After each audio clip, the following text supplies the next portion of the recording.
Hey everyone, and welcome back to Crime Stats Daily. Today we are diving into a major threat that's affecting millions of Americans, the exploding world of cybercrime. Your bank account, identity, and your personal data are under constant siege by criminals who barely need any advanced technical skills. So in today's episode, we're going to break down the shocking statistics behind cybercrime, explain the key drivers behind this surge in cybercrime, and we'll look at some real world impacts and share some practical tips that you can use to safeguard yourself. So let's get started. According to the FBI's Internet Complaint Center, also known as IC3, in their annual 2025 report, they reported over 1 million complaints or cases that were logged on cybercrime, the first time ever that they've received that many complaints. And with reported losses topping over $20 billion. That's a 26% jump from the previous year. So what kinds of crimes are driving these numbers? Let's take a look. The first one at the top of the list is phishing. That's when scammers send fake emails, texts, or create fake websites that look completely legitimate in order to trick people into giving out or handing over their passwords or credit card numbers or other sensitive personal information. Closely behind phishing is spoofing. That's where criminals disguise their phone numbers, their email address, or even their website to make it appear as though it's coming from a trusted source like your bank or the IRS. And then there's extortion. That's where attackers threaten to release your private data, lock your files, or cause some other type of harm unless you pay them. And then there's personal data breaches. This occurs when hackers break into companies' databases and steal massive amounts of private information, things like your social security number, addresses, financial records. And another huge category is investment fraud, especially crypto-related scams that promise huge returns on fake investments. And that alone, this category alone, has caused over $8 billion in losses. And that was with just 72,984 complaints registered. So Americans over the age of 60 were the ones that were particularly hit hard in this category. They reported over $7.7 billion in losses. That's up 37% from 2024. Now, broader estimates show that global cybercrime costs could reach as high as $23 trillion annually by 2027. And that is just unfathomable to me. This isn't just something that is affecting large corporations. Everyday people like you and me are the primary targets, and the scams are becoming more and more sophisticated and more personalized every single day. So now we have to understand or ask, why is there such a surge? What are the main drivers behind this? So cybercrime has evolved into a very highly industrialized underground economy that it requires very little technical expertise, and criminals have turned it into a professional business model. Now, here are the 5 major drivers behind cybercrime, and let's take a look. The first one is AI automation. And I know AI is pretty controversial. There's a lot of people who don't want anything to do with AI, but unfortunately, it's there. Now, criminals are using generative AI tools to create sophisticated, error-free phishing emails, convincing deep fakes like AI-generated videos or audio that sound and looks like real people. And that way they're able to automate large parts of their attacks. This allows them to launch scams at a much higher volume and speed than ever before. The second on the list is ransomware-as-a-service. On the dark web, ransomware syndicates operate just like a legitimate software company. Developers build the malicious codes that lock victims' files, and then they demand payment. Then they sell or lease these tools to affiliates, just regular, everyday, ordinary criminals who don't need to know how to code. The profits are then split between the two of them. Now, this business model has dramatically lowered the barrier, letting almost anyone launch serious ransomware attacks. And then thirdly is our massively expanded attack surface.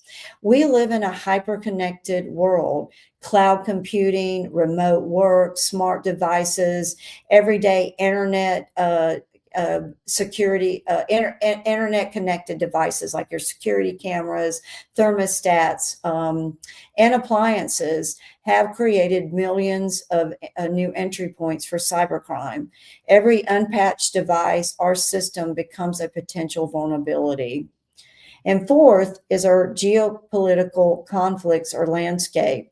State-sponsored hacking groups from countries like Russia, China, North Korea, and Iran are running organized, well-funded campaigns. Their goals range from espionage and stealing personal data to disrupting critical infrastructures. These aren't lone hackers. They are sophisticated operations backed by governments. And one of the biggest reasons cybercrime has exploded is that now it's incredibly cheap and easy to get started. So it's that low cost of entry. Attackers no longer need to be skilled hackers who can break into security company networks themselves. Instead, what they do is they simply buy free compromised access, meaning someone else has broken into a company's network or their database, is now selling that ready-made entry point. These specialists are basically called initial access brokers. They hack into the corporate's database and they sell that access on dark web forums to other criminals. That's the bottom line. And that used to be the hardest and almost dangerous part of an attack. Is now literally for sale on the dark web. And it's often for just a few $100s or a few $1,000s. So this makes cybercrime faster, cheaper, and far less risky than it ever was before. And when you put this all together, you can see why cybercrime has become a booming, low risk, high reward business for criminals. So now we really need to look at the real world impacts. Data breaches have exposed billions of records. Deep fake voice and video scams have impersonate family members or bosses to trick people into sending money. Ransomware locks hospitals and schools and business systems until they pay or their data gets leaked. These are things that are happening right now.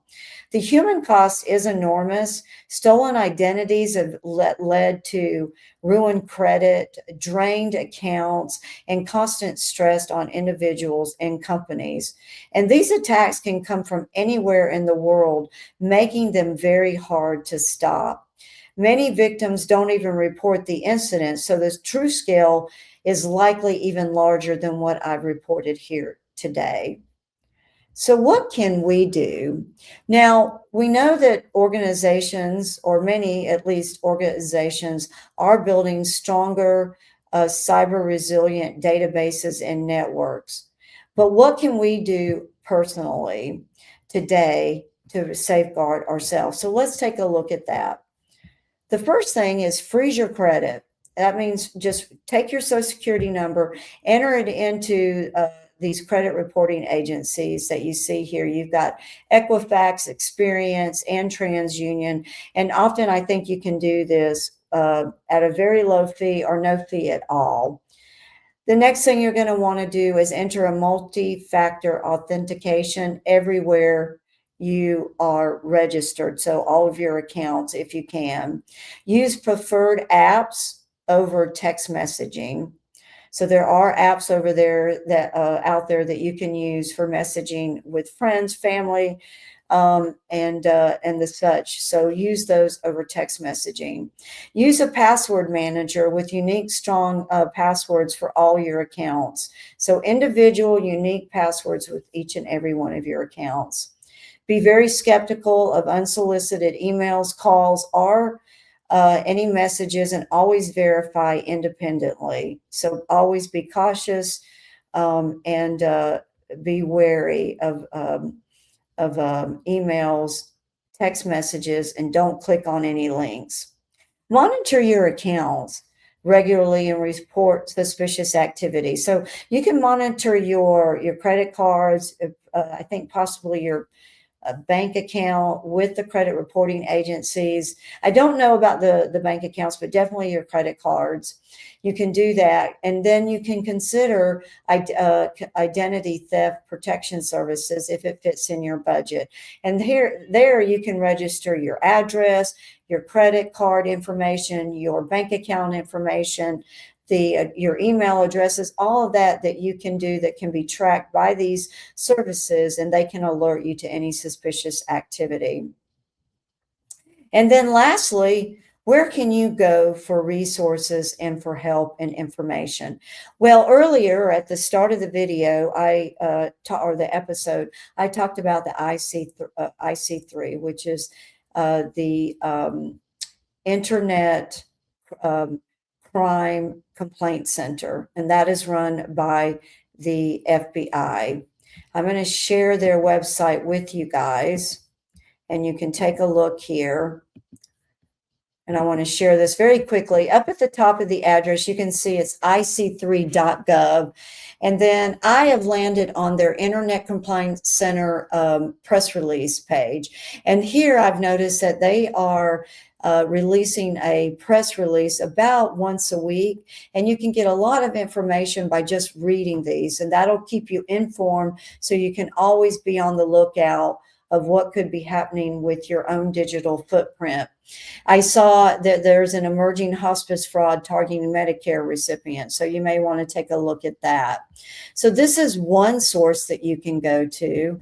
Another source is the, let's take a look here.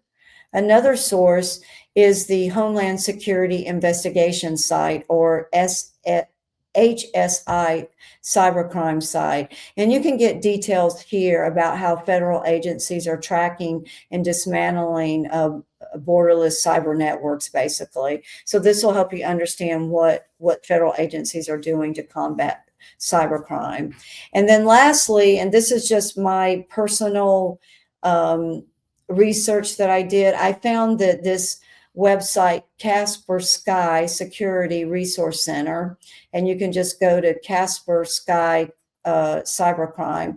They have a pretty comprehensive guide on how to safeguard your digital footprint, your digital life, and you can read that. There's no charge.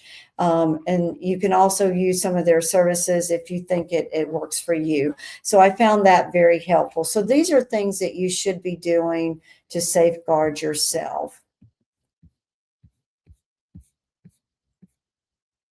So the cybercrime wave shows that cybercrime has evolved into, or is evolving into the digital space more and more, potentially more damaging to your daily life.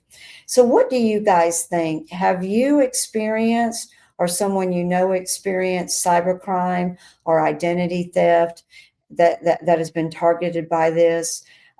Drop your experiences safely in the comments section below. If you found this episode helpful, like, subscribe, and hit the notification bell or the follow bell, depending upon what platform you're on, for more data-driven crime analysis that I do try to post every other day. Thank you for watching Crime Stats Daily. Stay safe out there, both online and offline, and I'll see you in the next episode.